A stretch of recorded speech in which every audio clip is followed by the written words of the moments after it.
Hey guys, I'm AJ. I'm Sam. No, you, Good evening, everybody, and thank you guys all for coming. Um, I'd like to start off by uh, President Minnendorf introduced our family, but I'd like to go into it a little bit deeper. My wife Monica is the foundation of most families, and of ours, she definitely is the one that not only lays down the law, but is the one that's usually right. And I'm here to admit that in front of everybody. Um,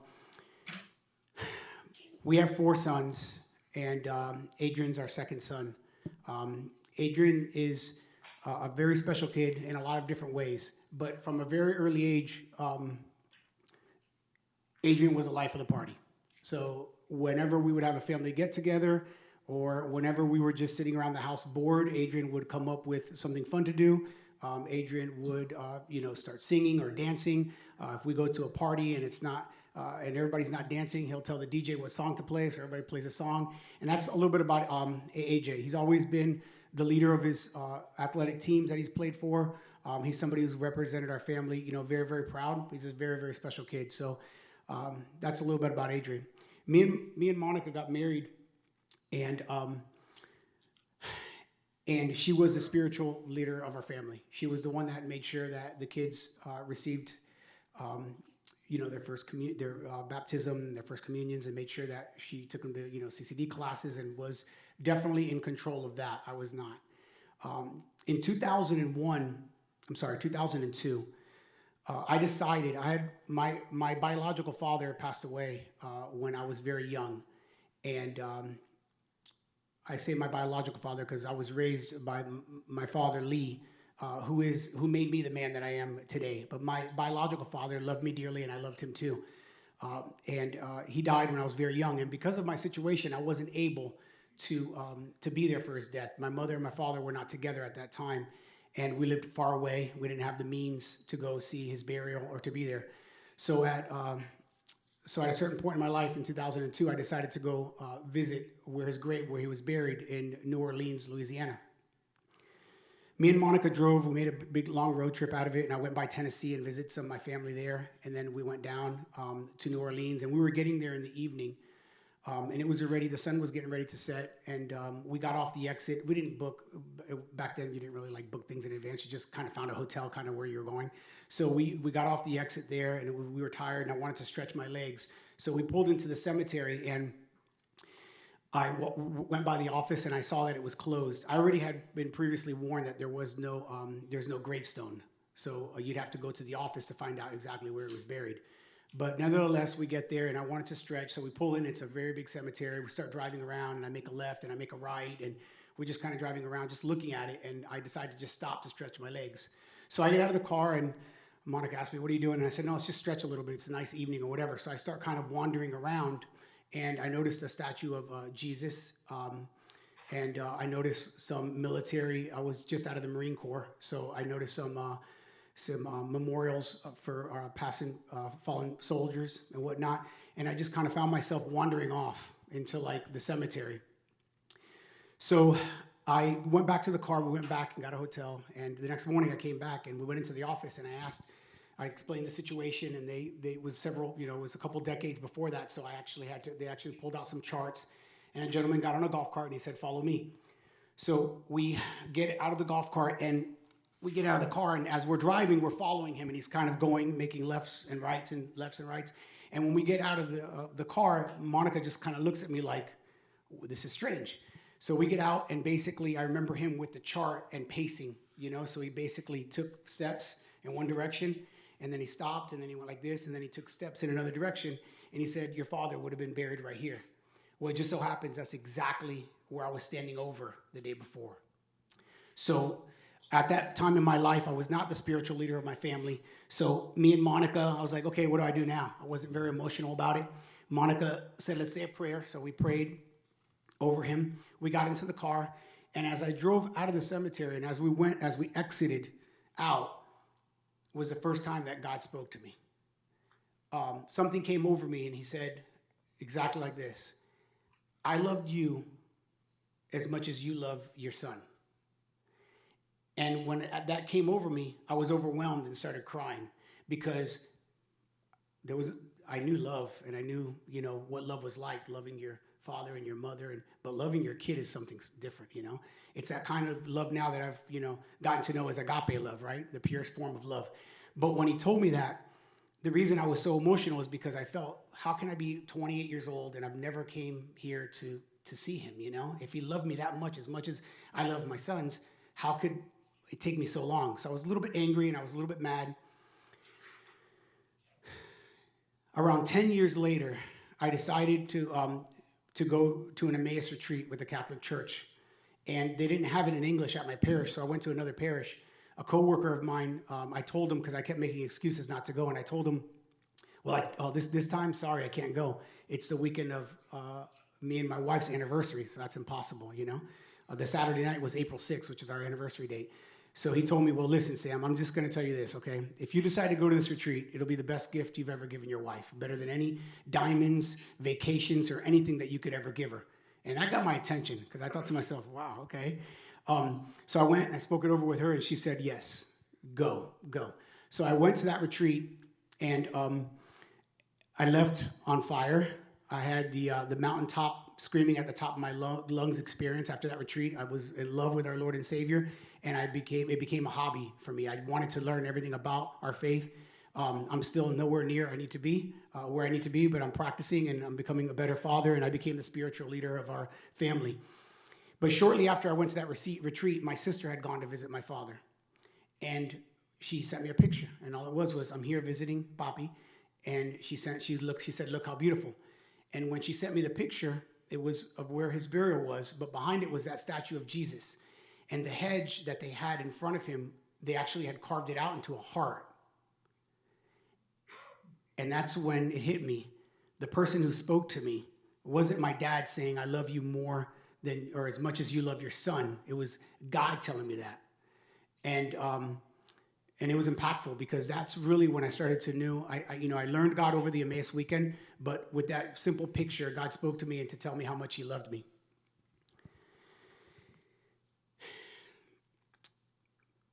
At a certain age, Adrian was in his freshman year, and our family was, busy as can be, but we really wanted to find a way to get a Catholic education for our children. We thought it was extremely important.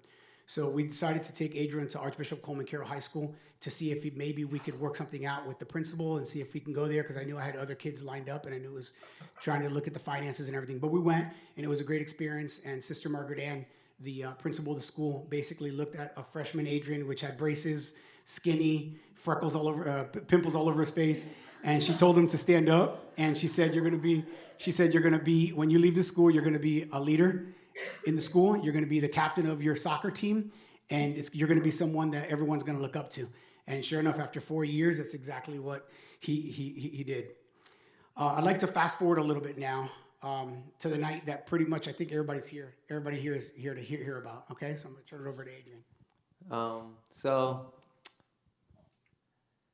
the night of the accident, you guys don't know that yet because I haven't got to that part, but there was an accident. And so the night, actually, that's a lie. I'm not talking about that. 2 weeks before the accident, there was spring break. And, before spring break, sorry. I told you we should have practiced more. Okay. Before spring break, I was doing my Marian and consecration, and I was in the Adoration Chapel just praying. And when I first came here to Ave, I was not that close to God, and my faith was not there as what it should have been. But once I got here, everything changed, and I started trying to get better. But in my first 2 years, I heard about the Marian consecration, and I was like, I should do that. But then at the same time, I was like, I don't feel like reading, and I don't feel like doing all that. So I just never did it. But I chose to do it last semester. So I was doing it, and I was reading it, and something, I finished it, and I was looking around the chapel, and I see this vase, and there's a vase full of roses, and my family's last name is Della Rosa. So every single time I see a rose, I think of my family. And funny enough, there was 6 roses, and there's 6 of us in our family. And I looked literally to like the other side of the chapel to make sure like there wasn't just roses on both sides, and I was just thinking, I don't know. And pretty much I look, there's no roses, and I look at that vase again, and there's 5 of them that are completely red, like blooming, like perfect, and there's one of them that's just completely dead, like black. And I didn't really think much of it. I just thought somebody in my family was like, I don't know, something was going on, like something bad was happening. They were depressed. My dad's father passed away last last year around this time, so I was thinking like he was depressed or something. So I brought him the Marian consecration to do with me, so we could always talk to each other like every day and stuff. And I go back home for spring break, and I'm there with my family, and we were just talking about like, I don't know, just like about the faith and stuff like that. And Ryan, my little brother, he was like questioning everything, didn't believe anything. Like, so I kind of came to the conclusion while I was at home that it wasn't my dad that was a dead rose. It was my little brother. Like his faith was dead. Like he had no faith at all. So at that point, I knew it was him, and I remember telling everybody like in the house like he was a dead rose. Like he had no faith, like none. So I go back to school and I'm hanging out. Then a week later, the accident happens, and and I'm in the car. I was conscious pretty much the whole time, trying to make sure everybody was okay. And then I start moving, and I'm like, ow. And then I touch my back, and it was like so painful. And then I start looking around, and then I try to touch my legs, and I don't feel anything. And that's when the first 10 minutes were probably like the worst 10 minutes ever. Every single bad thought went through my head. Like, it was just so evil. Like, everything. Like, my life is over, no family, no kids, no sports for the rest of my life. I can't even like play catch with or play basketball with my kids. Like just everything was like gone. Like it was horrible. And after those 10 minutes, like with a snap of a finger, it just all went away. And it's something that I can't really explain. Like I was crying during that time. And after those 10 minutes, with a snap of a finger, all my tears were gone. And I knew I was going to be okay. And I knew that I was going to walk again from that moment. Like I just wasn't worried at all. And just to show like my sense of humor during that time, they were like trying to get me out of the car, and they were using like the jaws of life, and they were like, do, do, do, do, do.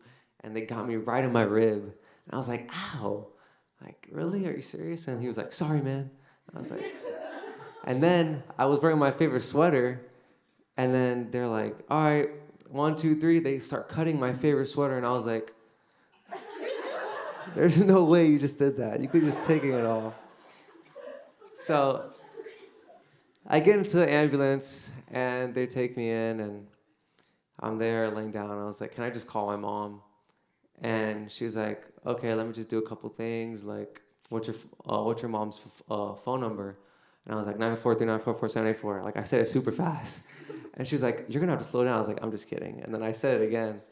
And pretty much I call my mom, and she gets the phone. And, well, the first off, like, the paramedic lady or whatever, started telling my mom, your son was in a car accident, all this stuff. And I was like, give me the phone. Like, you cannot be talking to my mom like that. And I get it, and I'm like, hey, mommy. She's like, what's wrong? Like, what happened? I was like, I just can't feel my legs. That's pretty much it. And she was just like going crazy. And I said, listen, don't worry. God has a plan. I'm going to be okay. And just come to the hospital just so you can come and see me.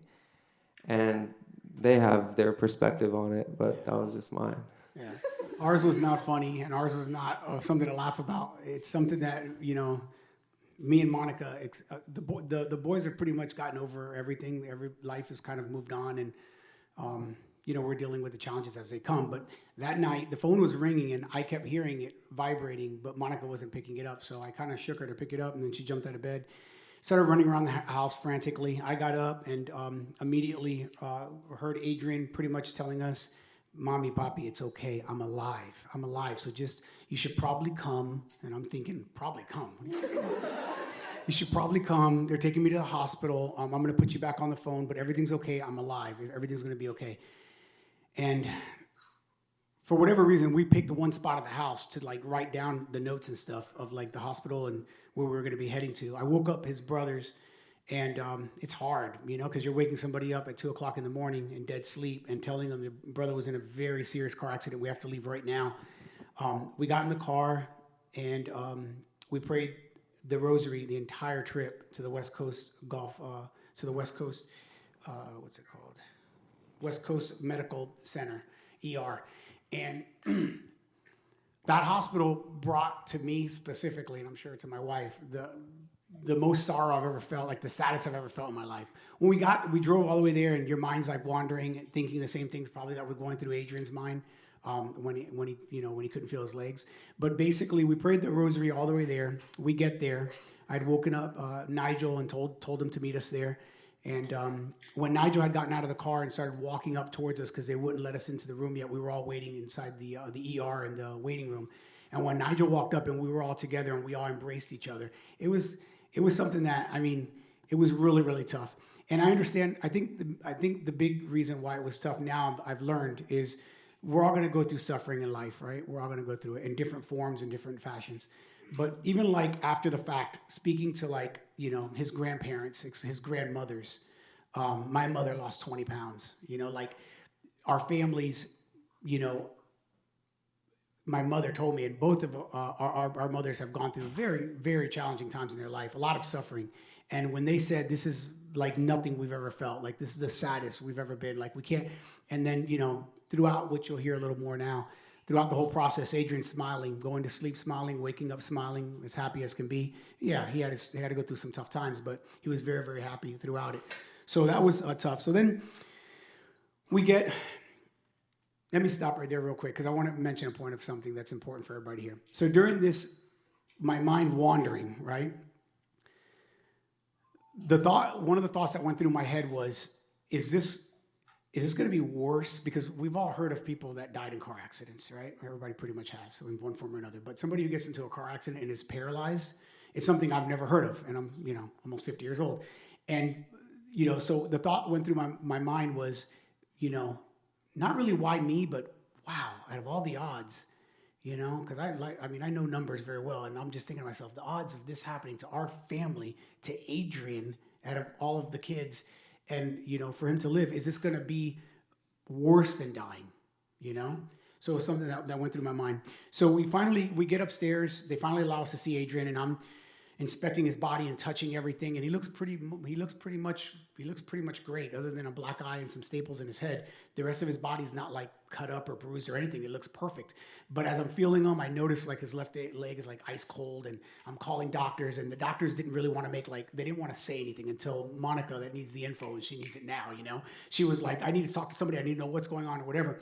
And that's when one of the ER doctors kind of called us over and just said, this isn't good. This is not good. And they ended up taking him upstairs to ICU. And at that time, early in the morning, President Minnendorf had already called. He was one of the first people that called us, it just shows so much about this university and what they're all about. Father Rick showed up, and Father Rick actually had just walked in. So I remember it being a little awkward because he had just walked in and he was at Adrian's bedside, and the doctor came in to show us the CAT scan and to kind of show us what happened. And she kind of looked at the CAT scan, and she showed us his L2, and she showed it, the way it was. And I'll let Adrian take it over from here.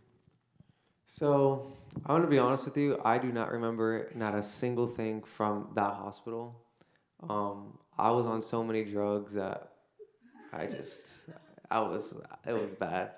But the one thing I remember is waking up when Father Rick was there, and the doctor came in the room, and she looked at it, and all I remember hearing was, I'm sorry guys, like, sorry son, you're never gonna walk again. And in my head I was like what? Like, just give me 1%. And she was like, nope, sorry son, you're never gonna walk again. And I was like, well, I believe in miracles. and then that's all I remember. Like drugged up again, I was gone, and the next thing I remember is just going to Jackson. But that it just shows that like I don't even know like why I woke up during that time, but I just did, It and was it was very like it just came out. We didn't think about it or anything. It just I remember him saying like joking, smiling. Can I get like 1%? Just give me 1%. That's all I need. I can work with 1%. And her saying, "Sorry, son," and then him just immediately just saying, "Well, it doesn't really matter what you say because I believe in miracles." That's kind of the way it was. From there, we kind of every family member and everybody we know is trying to text us and call us, and we weren't happy with what the doctor had said. And I knew through Emmaus, I have some Emmaus brothers that are surgeons and doctors, and I called all of them for help and advice, and they basically told us it would probably be best if we took him to Miami because the hospitals there, Jackson or Baptist, do these type of surgeries that he's going to need on a more frequent basis. So we reached out to both, trying to find a bed. Jackson called first. That same night, without me and Monica, eating or drinking and going through a lot of, and every family member, you shouldn't go to Jackson, you should go to Baptist. Or they weren't really pushing, but everybody, cares about Adrian. So everybody was trying to give the best, lovely advice that loving advice that they could give. So we ended up going to Jackson, and it was a very long night. And then Dr. Tamir Urikoff performed the reconstruction basically of his spinal cord, and he called me and Monica. I remember we were standing in front of the elevators there, like, because we were about to get into the elevator, and he called, and we were all frantic, wanting to hear some good news. And he told us that it went very, very well. And of course, Monica, need the info right now. She was like, "Is he going to walk again?" And the doctor was like, "Well, it would be impossible for me to tell you that he will never walk again. It was severely damaged, not severed. His spinal cord was not severed. It was severely crushed, and it would be impossible for me to tell you that he will never walk again." Honestly speaking, that pretty much brought me to my knees because all I wanted, like Adrian, was just something. yeah, that's all I cared about. But so when I was at that hospital, I remember waking up after surgery and stuff, and everybody was in the room, and all I really could do was just hear. Like I was so tired, and all I hear is that somebody say like, "Oh, Ryan has to wear his rosary beads like all the time at school. Like he has to wear them like all day at school." And I was like, "What?" And she was like I think it was my mom. She was saying, "Yeah, Ryan wears rosary beads all the time at school, and whenever kids try to make fun of him, he says, if I don't wear these rosary beads, I feel empty inside." And at that point, once I heard that, I kind of knew like the purpose, like I knew my purpose, like and the purpose of the accident was just for Ryan's faith to be like pretty much to be saved. Because if that accident wouldn't have happened, his faith wouldn't be where it was after the accident. So at that point, I knew, and I told my parents that like I would do it all over again if it was just to save Ryan's faith. And at that point, I just knew it was for that reason, and it just hit me. The dead rose, and like just everything just came full circle, and I kind of knew it. Just at that point. The next day, the Carmelite Sisters of the Most Sacred Heart of Los Angeles, which is the nuns that runs Adrian High School, they showed up bright and early, and they were there, and they came into the room, and Adrian was going in and out because of the drugs, and they basically wanted to pray. So they said their prayers, and they went around after they said a certain prayers. They went around one by one. It was like 6 of them, like 5 or 6 of them. And they went around one by one praying, and then they got to Adrian, and he was awake, sort of. And they said, "Adrian, okay, it's your turn. So now you can pray for whatever you would like." And he said, "Anything?" And they were like, "Yeah, anything." And me and Monica were sitting in the back of the room. Monica's crying, a lot. But she was crying, and then Adrian, I'm waiting, a 19-year-old kid that just, became paralyzed. I'm waiting to hear like all sorts of things come out, if you can pray for something. And Adrian, again, without hesitation, said, "I just want to pray that nobody worries about me, and nobody's sad because of this accident." And that's when I kind of knew. You're going to hear a lot during this talk of like God, not just God instances, but not coincidences, God instances, but also of like supernatural things that I feel are not of this world, And that was one of one of the players. I know he hates me talking about him like this and stuff, but I gotta share it because it needs to, I think you guys need to hear it. So they ended up praying and leaving, and everything was so great. And then we started getting visitors that are a lot of you guys that are in this room right now. So I always wondered, like, obviously I knew I did the whole accident and everything happened. It was just for Ryan, to save him. And that's all I was thinking at that point. But with all the visitors that came and all my friends and the super specific person, Josh Gang and Maddie, who's divinist, when they came and visited me, they like walked in the room with like smiles. They were like, AJ, like, you're so lucky, you don't understand. And I was like, what? They were like, bro, you have like a fast pass to sainthood. And I was like, chill out, chill. And I was like, yeah, you guys have to stop like that. I'm nowhere near that. And they were like, no, AJ, like, you're going through suffering and you're inspiring so many people. And I was like, no, like, that's not me. And they left, whatever. But that was just stuck in my head. And after just thinking about it, I was like, why not? Like, we're all called to be saints, like, and God's gave me this like opportunity. Like, why wouldn't I just like, I don't know, use it? Like, not everybody gets like what I've gone, and I don't want to sound like it's like amazing and perfect, but he did give me this opportunity, and if it wasn't for them, I would not be thinking that way, because I just felt like, okay, the accident happened, I'm gonna be fine, like, I know I'm gonna be fine, but I just didn't really think that there was that much to do with it, because I just felt like it was already complete. And at that point, I already knew like that was my goal, and I'm willing to do whatever I can to become a saint. So,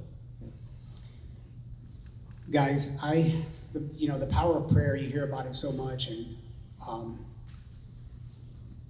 but this suffering that we went through and the prayers that came from this room in particular, it was overwhelming. We served at a nonprofit soccer organization in Homestead, Florida. It had usually between like 400 to 600 kids. It's AYSO, American Youth Soccer Organization. And it's 100% nonprofit. Everybody's 100% volunteers. I signed up because Nigel wanted to play soccer, and we ended up being there. I ended up being the commissioner for several years, and my kids were voluntold to be referees, assistant coaches, pretty much everything. So we lived at these fields for a decade. Pretty much it was our life. Friday nights, Saturday mornings, we spent a lot of time there.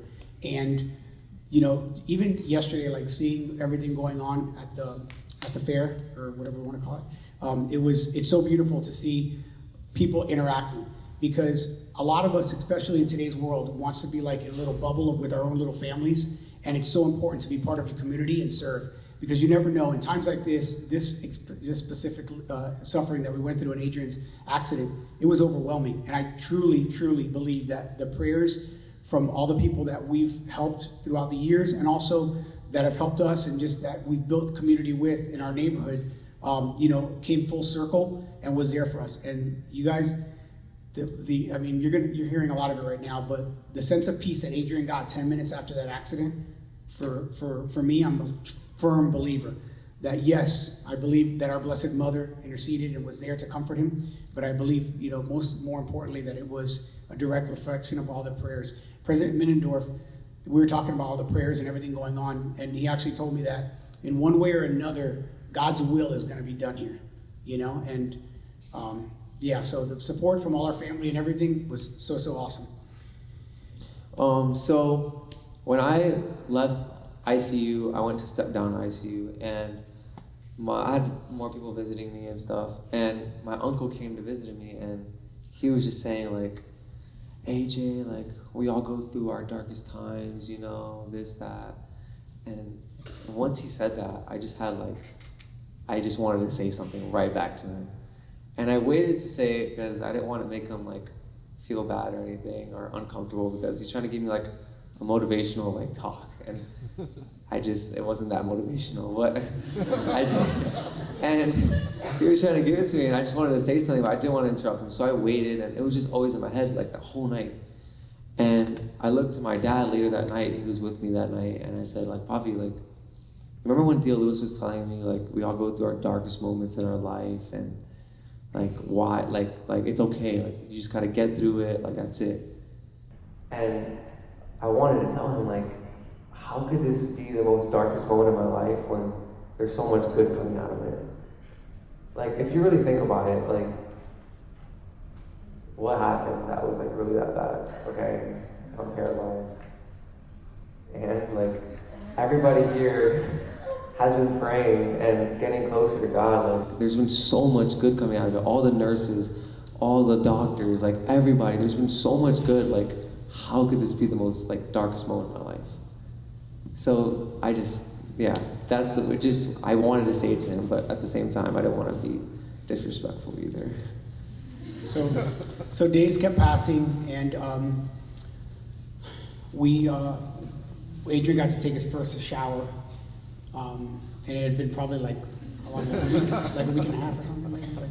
Yeah, a little bit longer than a week and a half, according to Monica. I can't really remember, but I do remember this funny story I'm going to tell you guys.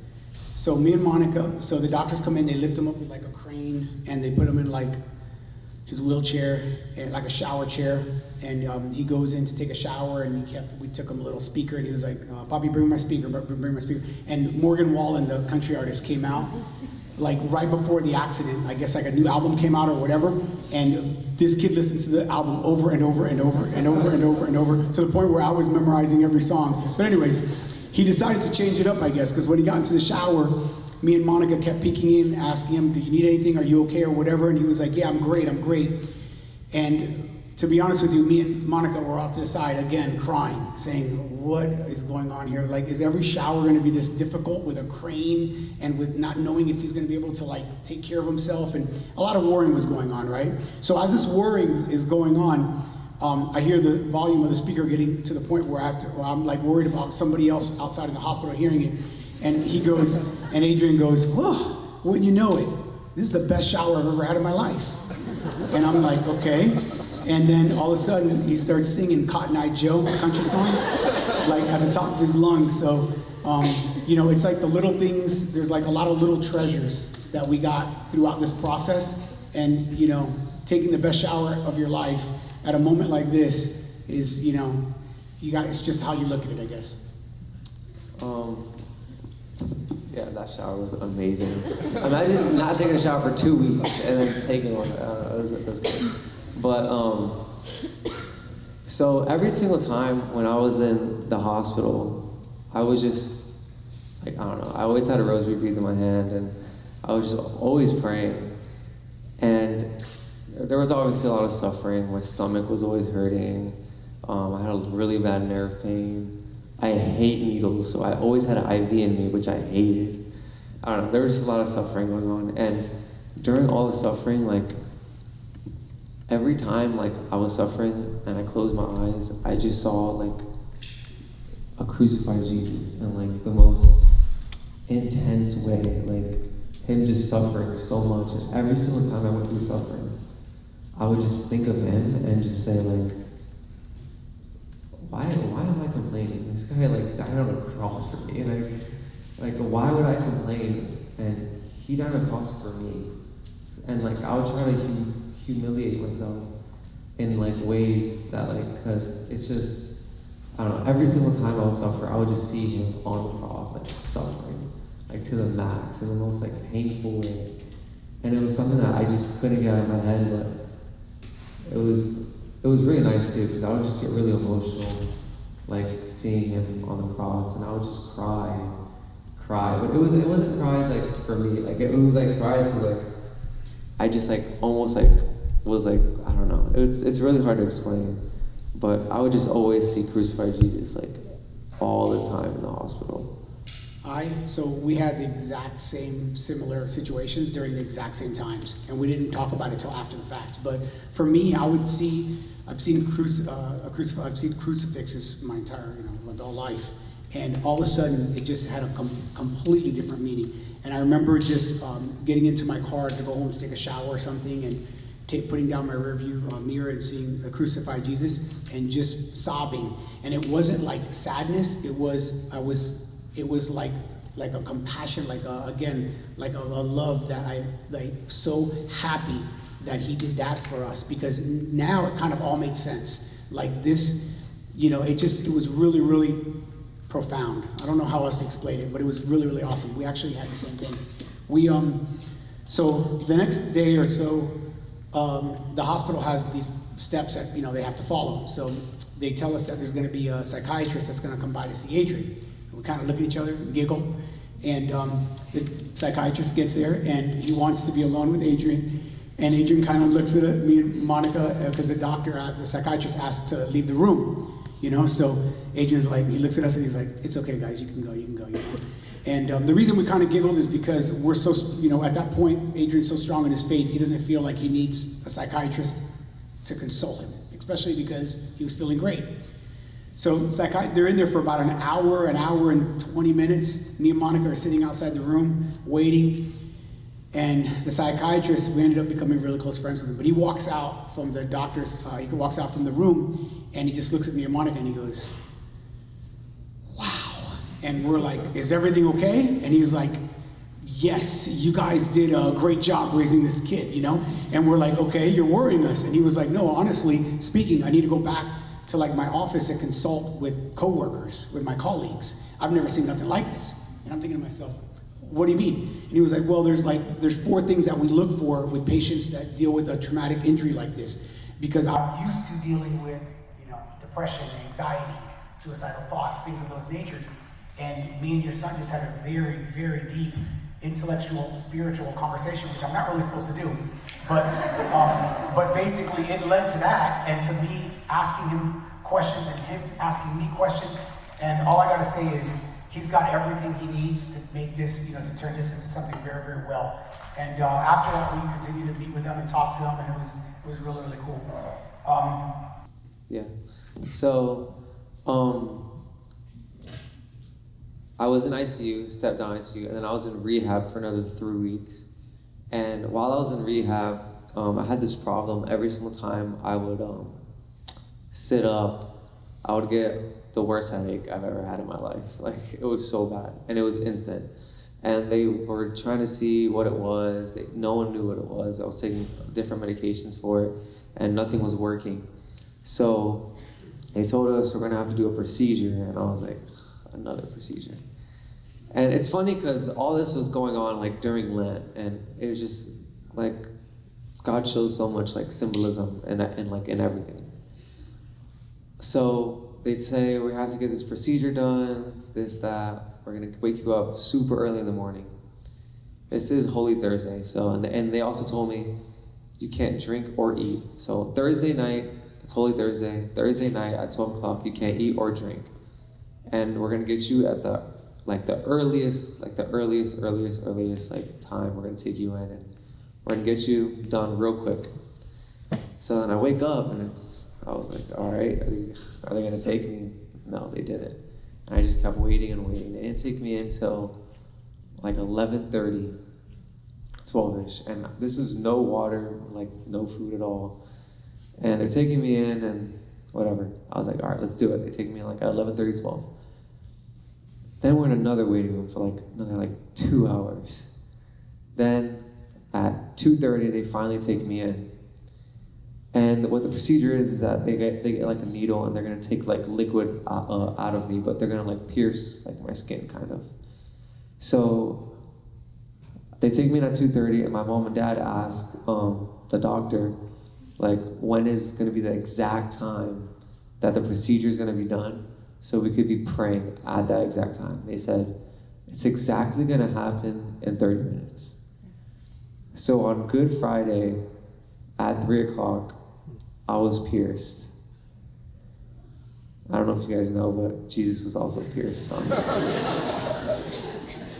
So, and I wasn't really thinking that much, but then later on, after the procedure was over, my dad came up to me, he was like, do you know what just happened? And I was like, kind of, yeah, I kind of do. And it just, at that point, I just knew that he was with me like every step of the way, and all the suffering that I'm going through, like he's right there with me, and he's helping me with literally everything. So we get done. They release Adrian, and he's going to go into a rehab, but outpatient. We prepare our home for Adrian's arrival, which is something new to us because I've never had to take care of somebody in a wheelchair, a family member, anything like that. So we had to do some remodeling in our bathroom, and we went through that whole process and got ready. And then we started going to these rehabs, outpatient rehabs. So me and Adrian got to spend a little bit of time together because we'd have to fight, be in traffic driving there or whatnot. So one day we were driving back, and Adrian is very quiet, and usually he's not quiet. So he was very quiet, and he was thinking. So I told him, hey buddy, what's going on? And he was like, no, I'm just thinking. And I'm like, oh yeah, about what? And I could see he was a little bit like he was in a deep thought. So I was a little worried about what he was thinking about. I didn't know if I wanted the answer, because we talked a lot about, how life's gonna be and whatever. And he basically says, no, I was just wondering if the metal's gonna be gone. So I said, metal? I don't copy you. What do you mean? And he was like, no, I'm just wondering if the metal's gonna be gone. And I said, what metal? What are you talking about? And he goes, no, when the miracle happens, when I walk, I'm wondering if the metal is gonna be gone from my back as well. And I was like, what is going on here? So I said, Adrian, what are you talking about, metal? Who cares? As long as you walk. He goes, no, but Papa, you understand, God can take the metal out of my back. And guys, I've heard and read about the kind of faith that moves mountains and what that is and what that looks like, but I'm telling you, again, I couldn't comprehend as a father, somebody telling a 19-year-old kid, telling me really showing me what faith is, that kind of faith, that he was really having a deep thought of the metal's gonna be gone from his back. Sure enough, I Googled it and I looked it up and stuff, and there's been people that the metal's been gone from their back. So that was pretty interesting. So there's I just keep, I don't know, I was on fire. I still am on fire. And during this whole time, it's been crazy. But my aunt, she works at a bank, and maybe some of you guys already heard this story, but I'm still gonna say it anyways. My aunt, she works at a bank, and she's like the bank manager, and her office is all the way in the back. And pretty much there's this lady that walks back, she walks back there, and she's like, oh, my back hurts, and I can't really feel my legs. And my aunt's like, are you okay? Have a seat. Do you need me to call somebody? And she was like, no. She was like, do you know somebody that's paralyzed? And my aunt was like, what? Why would you say that? And the lady was like, yeah, he was in a very tragic car accident. And my aunt just started crying because she obviously knew it was me. And my aunt does not know this lady at all.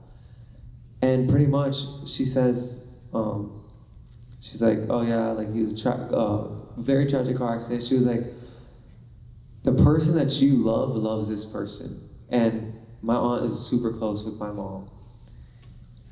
So then she's like, listen, everything's gonna be okay, because one night he's gonna wake up and he's gonna move his toes, and he's gonna have the urge to go use the restroom, and he's gonna get up and go use the restroom. And my aunt is just she just keeps crying. And she says, he's also the reason why that is gonna happen is because his faith is gonna save him, and he's gonna use his wheelchair as testimony whenever he's giving talks and stuff like that. And my aunt is just crying. Whatever. The lady's about to leave the room, and the lady says, and you have an eye doctor appointment next Tuesday. And my aunt was like, what? How do you know that? She was like, the doctors told you to stop eating rice and stop drinking coffee, and you have not listened to them. And my aunt was like, how does this lady know everything? And then the lady says, and when you're at the eye doctor appointment next Tuesday, make sure that the medications, when they're doing your procedure, are right. My aunt goes to her doctor's appointment next Tuesday, and she doesn't tell the doctor anything because she doesn't believe this lady. And she goes, she does a procedure, she finishes the procedure, both of her eyes are completely bloodshot red because the doctors messed up the medication during the procedure. And at that point, my aunt was like, okay, this lady, like, she knows what she was talking about. And my aunt told my parents didn't tell me until like a couple days after. And when they told me, I was like, I don't need a random lady telling me I'm gonna walk again. Like, I know I'm gonna walk again. Like, are you serious? So I didn't really believe them. And whatever, I didn't really believe them. That same Tuesday that she had her eye doctor appointment, I was giving a talk at my old high school. And we were listening to the reading for the day, me and my dad. And pretty much, I can't remember the exact reading was, but it was pretty much Jesus talking to his disciples saying that I'm gonna send people out to like spread the word, and like I'm gonna send people out and I'm gonna tell you the truth before it happens. And it just hit me. When I heard that, I was like, at first I didn't really want to believe because I was afraid of like the evil spirit trying to like put things in my head and make me think this way or that way. But at that point, I like knew, I was like, wow, this lady's right. Like this is just like, and we went and we talked to the sisters at my high school about it, and they just said they were like super joyful about it, and they were just saying how like God is just reassuring you that you're gonna walk again. And it's crazy. But I always wondered, why did God choose my aunt? Like, why? Like, out of all people in my family, why my aunt? A couple weeks after the whole thing, we talked on the phone about it and stuff. And she was like, AJ, like thank you so much. Like, after all of this, and like after this day, come and talk to me, and after everything, like you're inspiring me, and like I haven't been this close to God ever before in my life. Her son 10 years ago died in a car accident, and she lost all her faith. She stopped going to church, she lost everything. And after this happening, she said, like, I haven't prayed this much, like I've been going to church, like her life, like she's become like super faithful. A couple weeks later, after that phone call, sadly she passed away. And the morning that she passed away, my mom, like, she got the phone call, and she was like crying and stuff. But at that moment, I knew the reason why God chose her. God chose her because he knew that her time was like coming to an end here on earth, and he wanted to save her before like she couldn't be saved, pretty much. So God used her in like a way, it's just crazy. Like I knew once she passed away, I knew, I was like, that's the reason. Like he just like pretty much just told me, like, that's the reason why he chose her out of everybody. Yeah. We had someone come visit us at our house. His name's Ramon Rodriguez Torres. His daughter was Bella. I don't know if you guys heard or know the story, but she died back in 2013 and with cancer. And there was a Live Like Bella Foundation that's still around, and it's doing very, very well. But her father came, and he came to bring Adrian one of Bella's blankets. Bella was a little girl who had cancer and basically would speak at night in her bedroom and stuff, and would speak to our Blessed Mother of Guadalupe.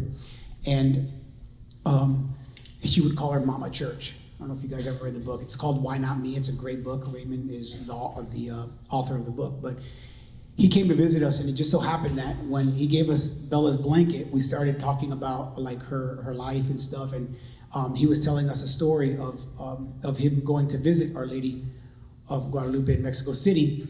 And as he arrived, he had made a promise to go visit her if his daughter was cured of cancer. And once she was cured, he went to visit.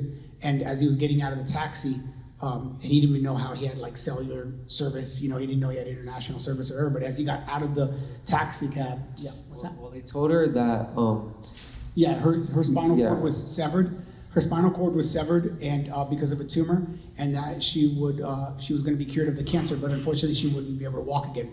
So as he's arriving in Mexico City and getting out of his car, his phone rings, and it's his wife or his loved ones, and they're all, in extreme joy, screaming, because Bella was moving her legs and was dancing like on the floor. And he told me when he visited, well, it just so happened that the day that she broke paralysis was the day that he was giving us Bella's blanket. We kind of did the math in our head and started counting it out. And it was actually the day that she broke paralysis was the day that he gave us the blanket. We didn't know that. Again, just another God incidence. He also mentioned a couple things to me that I thought were important for me to share here. He was talking about the difference between hope and faith. And he was explaining to us how hope is uncertain and faith is certainty, and he was also inspired by Adrian, but he told me as a father that he would highly recommend that I go visit our Blessed Mother in person and thank her in advance for the miracle before it happens. So I hadn't traveled in a very long time because of COVID, but I got Monica to renew all of our passports, and I got my passport on a Friday, and that Sunday I went and made it a one-day trip to Mexico City. This was just a few weeks ago. So I wake up early in the morning, I get to Mexico City, I did the crawl. It was extremely painful. It was hard to pray the rosary for those old ladies that do that all the time. I don't know how they do it. It's extremely painful. And every time I thought I was almost there, I'd look up, it's still a long way to go. But I end up getting there, and I go to the mass, and there was no, go back to the airport, I'll get back on the plane and come home. It was like a 24-hour business trip. And I prayed a lot, and I read a lot, and basically, I didn't have an aha moment. I didn't see, anything or hear anything or have that moment, but something did come like across me. And what it was this. Everyone's praying and wearing the bracelets and hoping for like Adrian's miracle, right?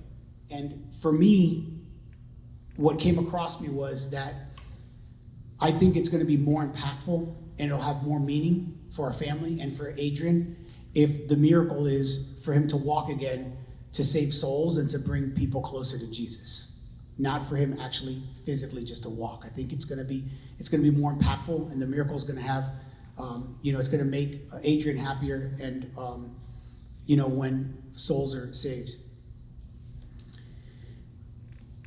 Me and Adrian, before he came back to school, had a very heated conversation in our house. And it was late at night, and I was grumpy and tired because working and taking him to rehab, and Monica was really tired. And because of the remodeling in our house, Adrian had to use our shower. So it was already like 10:15 at night, and we all finished eating dinner late, and we were ready to go to bed. But Adrian he had just updated his GoFundMe page. He had just did a post, and he was doing his little wheelies in his chair and like spinning around and happy as can be. And I kind of got mad, because I was kind of like, Adrian, listen, we're all tired. It's very late. We got to wake up and go to work in the morning. Like, you're making this all just seem like it's just fun and games, and we're tired. So it's, you need to go into the room and take a shower and go to bed. And he kind of looks at me and says, like, Bobby, but why are you so mad? Like, why are you so mad? Like, just, what's so bad about this? Like, you're acting like this is so bad.